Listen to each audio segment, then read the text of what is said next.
PFC spiritual ప్రేక్షకులకు స్వాగతం. ఈ వారం రాశిఫలాలు పరిశీలిద్దాం.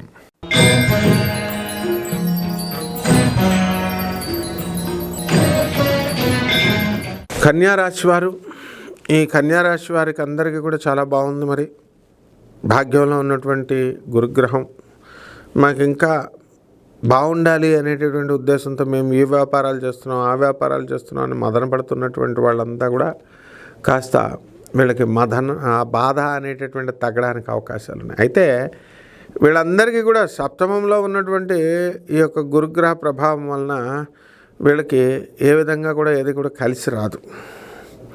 సప్తమంలో ఉన్నటువంటి రాహుగ్రహం వల్ల అస్తమాను గొడవలు ఇలాంటివన్నీ కూడా మీరు చేసుకోవడం అనేటటువంటివి చేస్తారు. కాబట్టి ఈ రాశి వారంతా కూడా మనం అనుకున్నది సాధించాలి అనేటటువంటి పట్టుదలతో మీరు ముందుకు వెళ్ళడం అనేటటువంటిది చేస్తారు.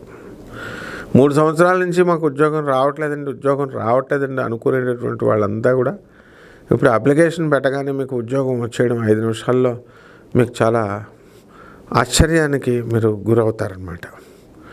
కాబట్టి ఈ యొక్క కన్యారాశి వారు పిల్లల పట్ల ప్రత్యేకమైనటువంటి శ్రద్ధను మీరు చూపుతారు. పిల్లలకి మంచి మంచి కళాశాలలో మీరు వెయ్యాలి అనేటటువంటి వేరే మంచి స్కూళ్ళల్లో వెయ్యాలి అనేటటువంటి ఉద్దేశంతో మీరు ముందుకు దూసుకొని వెళ్ళిపోతారు. ఈ కన్యారాశి వారు జూట్ బ్యాగ్స్, లెదర్ బ్యాగ్స్ ఇలాంటి బిజినెస్లు అనేటటువంటివన్నీ కూడా చాలా తక్కువ మంది చేస్తూ ఉంటారు. అయినప్పటికీ కూడా వీళ్ళకి మరి అలాంటి వాళ్ళ దగ్గర ఉద్యోగాలు రావడం అనేటటువంటిది ఈ కన్యారాశి వారికి జరుగుతుంది. ఇక ఈ కన్యారాశి వారికి వివాహాలు కానటువంటి వాళ్ళకి వివాహాలు అవుతాయి.